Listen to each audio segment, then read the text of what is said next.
পশ্চিমবঙ্গের একটি ঐতিহ্যবাহী খাবার হলো পাকা আমের মিষ্টি দই। পাকা আমের সিজন থাকতে থাকতে এই মিষ্টি দইটা কিন্তু অবশ্যই বানাতে হবে। হ্যালো বন্ধুরা, আমি অর্পিতা, আমার চ্যানেল ড্রিম কিচেনে সবাইকে স্বাগত জানাই। আজকে আমি বানাবো পাকা আমের মিষ্টি দই। মিষ্টি দই আমরা যেভাবে বানিয়ে থাকি প্রথমে কিন্তু আমি সেভাবেই বানাবো। আমি চিনিটাকে ক্যারামেল করে নিচ্ছি, তারপর এর মধ্যে আমি দুধটাকে দিয়ে ভালো করে জাল করে নেব। চিনির এই ক্যারামেলটা তৈরি করার সময় কিন্তু গ্যাসের ফ্লেমটাকে একদম মিডিয়ামে রেখে ভালো করে কিন্তু এভাবে অনবরত নাড়াতে থাকবেন, নয়তো ক্যারামেলটা যদি পুড়ে যায় তবে কিন্তু একদম নষ্ট হয়ে যাবে দইটা।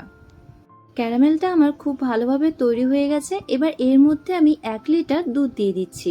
দুধটাকে দেওয়ার পর এবারে খুব ভালো করে কিন্তু এটা জাল করে নিতে হবে। দুধটা দেওয়ার পর কিন্তু গোটা ক্যারামেলটাই আবার জমাট বেঁধে যায়, তবে একটুখানি জাল পড়ার পর কিন্তু সম্পূর্ণটা গলে গিয়ে দুধের কালারটা খুব সুন্দর হয়ে যায়।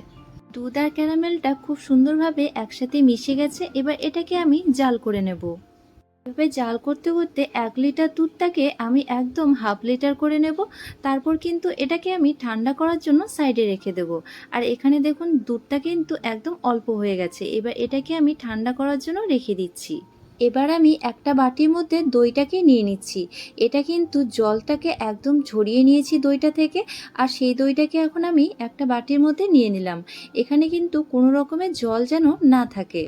এবার আমি একটা হ্যান্ড ব্লেন্ডারের সাহায্যে দইটাকে খুব ভালো করে ব্লেন্ড করে নেব। দইটা যত বেশি স্মুথ হবে দইটা কিন্তু ততই বেশি ভালো হবে। এবার আমি যেই পাত্রের মধ্যে দইটা বসাবো সেই পাত্রের গায়ে একটুখানি দই নিয়ে চারপাশ থেকে ভালো করে লাগিয়ে নেব। তো আমি এই পাত্রের মধ্যে দইটা বসাবো, তার জন্য আমি এই পাত্রের গায়ে চারপাশ থেকে দইটাকে খুব ভালো করে লাগিয়ে নিচ্ছি। পাত্রের গায়ে দইটা ভালোভাবে লাগানো হয়ে গেছে। এবারে বাকি কাজটা করে নেওয়া যাক। এখানে কিন্তু আমি আমের কাঠ থেকে খুব ভালো করে বের করে নিয়েছি। আর এটা কিন্তু একদম পাকা আম। পাকা আমের কাঠটাই কিন্তু খুব ভালো হয়, তাই এখানে আমি একদম পাকা আমটা নিয়েছি। এবার এই দইটার মধ্যে পাকা আমটাকে খুব ভালো করে মেশাতে হবে। পাকা আমের কাঠটা এবার আমি কিন্তু এই দইয়ের মধ্যে দিয়ে দিয়েছি। এবার এটাকে খুব ভালো করে আমি মিশিয়ে নেব। দইয়ের সাথে আমটা কিন্তু খুব ভালো করে মেশাতে হবে, যেন কোনো রকমের এখানে দোলা না থাকে। একদম খুব ভালোভাবেই এটাকে আমি মিশিয়ে নিয়েছি। এবারে চলুন বাকি আরেকটু কাজ আছে সেটাও করে নেওয়া যাক। এবার আমি এর মধ্যে দিয়ে দেব সেই দুধটাকে, যেটা আগের থেকে আমি জাল করে রেখে দিয়েছি আর এটা একদম ঠান্ডা হয়ে গেছে। এবার আমি এটাকে দিয়ে দিচ্ছি এই আমের কাঠটার মধ্যে। দুধটা যেন কোনোভাবে গরম না থাকে, গরম দুধ যেন এখানে না দেওয়া হয়। ঠান্ডা করে তবেই কিন্তু দুধটাকে আমের মধ্যে মেশাতে হবে। তো এখানে আমি এবার খুব ভালো করে এগুলোকে মিশিয়ে নিচ্ছি আর একটুখানি। আপনারা কিন্তু এখানে একটা ভালো ফ্লেভারের জন্য এলাচ গুঁড়ো দিয়ে দিতে পারেন, সেটা কিন্তু ফ্লেভারটা বেশ ভালো করে। তো এখানে আমার সবগুলো ভালোভাবে মেশানো হয়ে গেছে। এবার যে পাত্রের মধ্যে দইটাকে আমি পাতবো, তো সেখানে আমি দইটাকে এবার দিয়ে দিচ্ছি। এবার আমি দইটাকে এভাবেই কিন্তু রেখে দেব 6 থেকে 7 ঘন্টা। ব্যাস, তাহলে কিন্তু এটা একদম জমাট বেঁধে রেডি হয়ে যাবে। 6 থেকে 7 ঘন্টা পরে দেখুন দইটা কিন্তু খুব সুন্দরভাবে এটা জমাট হয়ে গেছে। আর দেখতেও কিন্তু ভীষণ ভালো হয়েছে।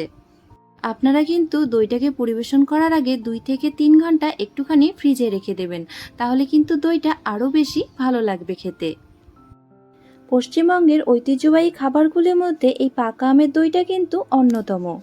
এই পাকা আমের সিজনটা থাকতে থাকতে আপনারাও কিন্তু বাড়িতে এই দইটা বানিয়ে অবশ্যই খাবেন।